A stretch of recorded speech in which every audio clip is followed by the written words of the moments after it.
வாஸ்து நாள் அன்று அவசியமாக சந்திராஷ்டமம் பார்க்க வேண்டிய அவசியம் கிடையாது. ஆடி பெருக்கு, ஆடி அமாவாசை எல்லாம் தனிப்பட்ட முறையில் முன்னோர்களுக்கு தர்ப்பணம் திதி கொடுப்பதற்கு உண்டானது, சாமி கும்புறதுக்கு உண்டானது, சென்ட்ரிங் அமைக்கிறதுக்கு உண்டானது. உங்கள் ஜாதகத்தில் கரணமே பார்த்து மிச்சம் இருக்கிறதெல்லாம் உங்களுக்கு 7.5 நடக்குது. சனி திசையில் ராகு புத்தி நடக்குது, ராகு திசையில் சனி புத்தி நடக்குது.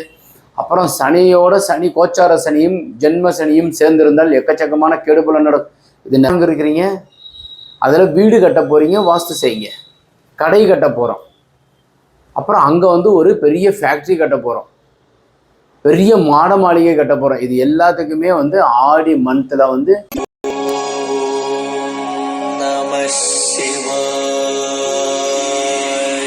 லிங்கம் வாஸ்து அன்பர்கள் அனைவருக்கும் சிவசரணனின் அன்பான வணக்கங்கள்.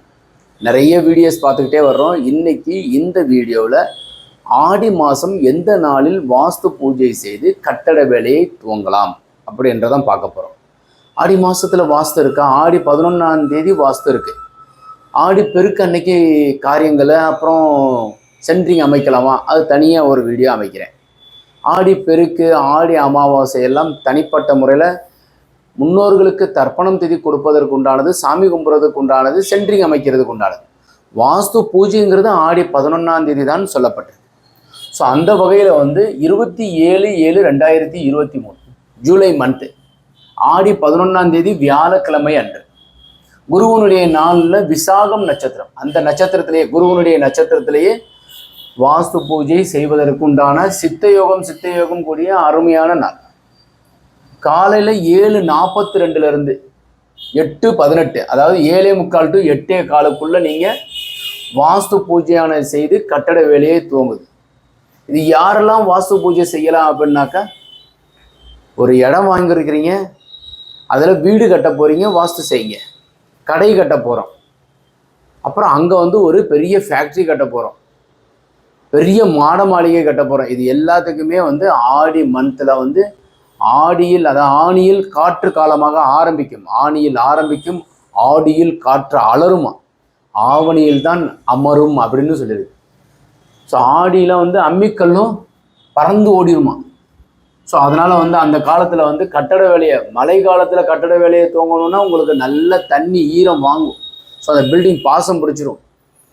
ஸோ ஆடியில் நீங்கள் ஆரம்பிச்சிங்கன்னா ஆவணி புரட்டாசி ஐப்பசியெல்லாம் நல்ல மழை காலமாக இருக்கும். சென்ட்ரிங் அமைச்சிருந்தீங்கன்னா உங்களுக்கு ஈரம் நல்லாயிருக்கும். ஸோ அப்போ ஜீவன் உள்ள நாளாக, உயிர் உள்ள நாளாகவும், நேத்திரம் கண் உள்ள நாளாகவும் நீங்கள் வாஸ்து பூஜை செய்கிறது சிறப்பு. யோகம்ங்கிறது என்ன? யோகம் கரணம் 2 இருக்குது மொச்சம். பஞ்சாங்கத்தில் 5, அந்த இதில் மொதல் பார்க்குறது கிழமை பார்ப்போம். அப்புறம் திதி, எந்த திதியில் ஆரம்பிக்கிறோம் அப்படின்னு. ஸோ அதுக்கப்புறம் நட்சத்திரம், 3வது நட்சத்திரம். 4வது யோகம். என்ன யோகம்? அந்த யோகம் தான் சுப யோகமாக உள்ளது. சித்த யோகம், அமிர்த யோகம், அது நல்லா இருக்கு. அப்புறம் 5வது கரணம்.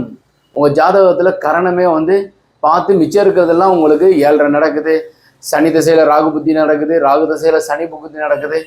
அப்புறம் சனியோட சனி கோச்சார சனியும் ஜென்ம சனியும் சேர்ந்திருந்தால் எக்கச்சக்கமான கெடுபலன் நடக்கும். இது நிறைய இந்த மாதிரி ஜாதகத்தில் இருக்குது.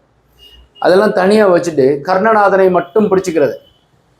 அந்த கர்ணநாதனுங்கிறவர் கௌரவ கரணமாக வருது. பூவராகர் ஸ்ரீமுஷ்ணத்தில் இருக்கிற திட்டக்குடி பக்கத்தில் வரும். அந்த கோவிலுக்கு சென்று பூவராகருக்கு துளசி மாலை சாத்தி அர்ச்சனை செய்துட்டு வாங்க. வாய்ப்பு கிடைக்கல சாமி, அந்த இடத்துல போக முடியலைனாக்கா உங்கள் ஊர்லேயே பெருமாள் கோவிலில் பூவராகர் இருப்பார். அவர்கிட்ட போயிட்டு அர்ச்சனை பண்ணி, ஏன்னா பூமிக்கு உண்டானவர் தான் பூவராகருங்கிறது, பூமியை பிளந்து.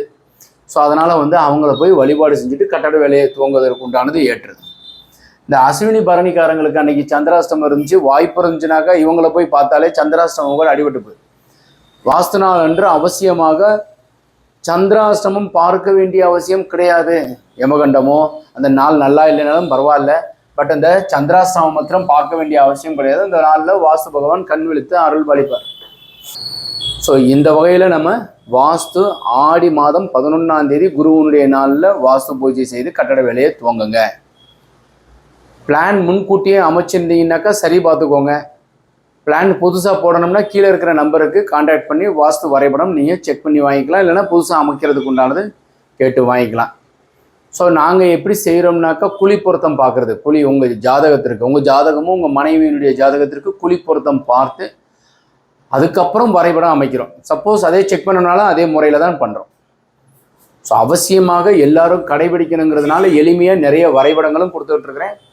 ஸோ அதை பார்த்து நீங்கள் அதற்கேற்றாற்போல் வரைபடம் அமைச்சு அதுக்கு செக் பண்ணி வாங்கிக்கலாம். வாஸ்துபடி உள்ள வீட்டில் வசிப்போம், வளமுடன் வாழ்வோம். மீண்டும் நாளை ஒரு அருமையான தகவலுடன் சந்திக்கின்றேன். வணக்கம்.